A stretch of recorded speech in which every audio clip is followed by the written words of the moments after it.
রাধে রাধে বন্ধুরা, তোমরা সবাই কেমন আছো? আমি গোপাল সোনাদের কৃপাতে আর তোমাদের আশীর্বাদে খুব খুব ভালো আছি। তো আজকে একটা ফের লং ভিডিও নিয়ে চলে এসেছি। তো সকাল সকাল তোমরা দর্শন করো ভগবানকে। দেখো আজকে আমার বাসি সোনাকে কতটা মিষ্টি লাগছে। সকাল সকাল ঘুম থেকে উঠে এদের মুখ দেখলেই আজ দিনটা এতটা ভালো যায় যে কি বলবো। তো আমার বাসি সোনাকে আমি সুন্দর করে সাজিয়েছি। আর হ্যাঁ, আজকের বাসি সোনা যাচ্ছে আমার পিসিমণির বাড়িতে পুজোতে। আগের বছর গোলু সোনা গিয়েছিল, তো এবারে এই বাসি সোনাকে নিয়েছে। এই বাসি সোনা বলছি, বাসি সোনা যাবে আজকে, চলো তোমাকে আজকে ঘুরতে নিয়ে যাই, পরে গোলুবাবুকে ঘুরতে নিয়ে যাব। আর তোমরা সবাই দেখো কতটা মিষ্টি লাগছে সোনাদেরকে। দেখো সন্দেশ সোনাকেও কতটা সুন্দর লাগছে। আজকে সন্দেশ সোনাও ঘুরতে যাবে, তা পিসিমণি বাড়িতে নয়, ওটা হচ্ছে আমার জেঠিমার বাড়িতে পূজা আছে আজকে, মন্দির প্রতিষ্ঠা। তো সেখানে আমি আমার সন্দেশ সোনাকে নিয়ে যাব। তার একটা ফটো আমি শেয়ার করব। ভিডিওটা আমার নেওয়া হয়নি, তো ফটোটা আমি তোমাদের সবাইকে শেয়ার করব। তো চলো আজকের শুরু করা যাক। তো আমরা অটোতে উঠে গেছি, অটো ভাড়া করে নিয়েছিলাম। তো দেখো বাসি সোনা কতটা খুশি, ও বাইরের দৃশ্য দেখে দেখে যাচ্ছে আর খুব মজা পাচ্ছিল। আজকে ধারের দিকে বুঝলে হালকা বৃষ্টি পড়ছিল, তো আর ও একটু জলও ঘাটতে খুব পছন্দ করে, তাই ওকে আমি একদম পুরো ধারের দিকে বসিয়ে নিয়েছি। আর ও খুব সুন্দর হাওয়া খাচ্ছিল আর বৃষ্টি দেখছিল, খুব মজা করতে করতে যাচ্ছিলো। তোমরা দেখতেই পাচ্ছ, ওর মুখটা দেখেই তোমরা বুঝতে পারো যে আজকে কতটা আনন্দ করছে। তো পিসিমণির বাড়িতে এই পূজাটা 3 বছর কমপ্লিট হলো।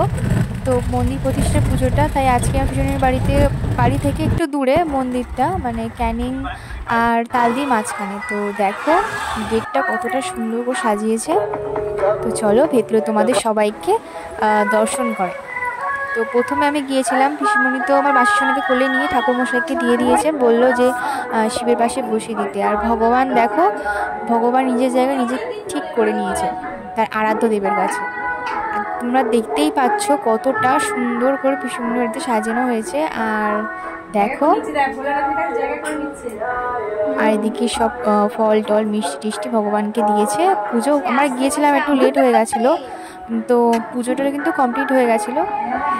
তো গিয়ে দেখো ও জায়গায় ঠিক বসে পড়েছে, সোনাটা কতটা মিষ্টি লাগছে দেখতে।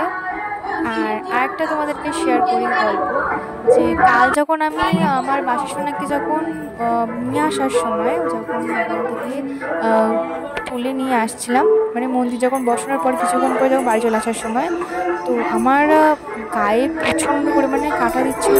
আর কি বলবো, ওকে আমি তুলতে চেষ্টা করছিলাম, প্রথমবার তুলছিলাম, ও আসছিলাম। তারপর যখন বললাম বাসি সোনা চলো তোমাকে আজকে বাড়ি যাবো চলো, তারপরে অনেকক্ষণ পরে ও নিজে থেকে উঠে এসছে। আর এতটা কি বলবো, এখনও পর্যন্ত আমার কতটা মনে পড়লে গায়ে কাটাতে ওঠে।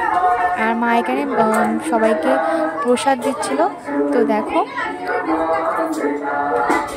তো মা প্রায় 200টার মতো প্লেটের প্রসাদ দিয়েছে সবাইকে, দেওয়ার পর চলে এসেছিলো, যত রাত অবধি থাকবে না। দেখো আমরাও প্রসাদ পেয়ে গেছি। তো আজকের ভিডিওটা তোমাদের কেমন লাগছে? আর এই দেখো রাতের বেলার ভিউটা কতটা সুন্দর। এই মন্দিরটা পুরোপুরি কমপ্লিট হয়নি, কিছুটা বাকি আছে। এটা হচ্ছে মা মঙ্গলচণ্ডীর মন্দির। আর এই দেখো রাতের বেলা প্যান্ডেলটা কতটা সুন্দর লাগছে। দেখো প্রথমে ঢুকতে সকালবেলা দেখেছিলাম, তখনও যে সকালে যতটা সুন্দর লাগছে, রাতেরবেলা আরও বেশি সুন্দর লাগছিল। আর তোমরা দেখতেই পাচ্ছ কতটা সুন্দর লাগছে, এতটা সুন্দর করে সাজিয়েছে যে কী বলবো। আসতে ইচ্ছে করছিল না, কিন্তু বাড়িতেও পুজো ছিল। দেখো জেঠিমার বাড়িতে, তো যে বাড়ি চলে এসে জেঠিমার বাড়িতে পুজোতেও এসেছি, তখন মায়ের পুজো সবাই শুরু হয়েছে। কতটা মিষ্টি দেখতে, মাকে তোমরা দর্শন করো, মা তারা মাকে। তো আজকের দিনটা ভীষণ ভীষণ ভালোভাবে কাটালাম, সারা দিনটা ভগবানের সাথে। আর আজকে তোমাদের ভিডিওটা কেমন লাগলো অবশ্যই কিন্তু বন্ধুরা কমেন্টস করে জানাবে।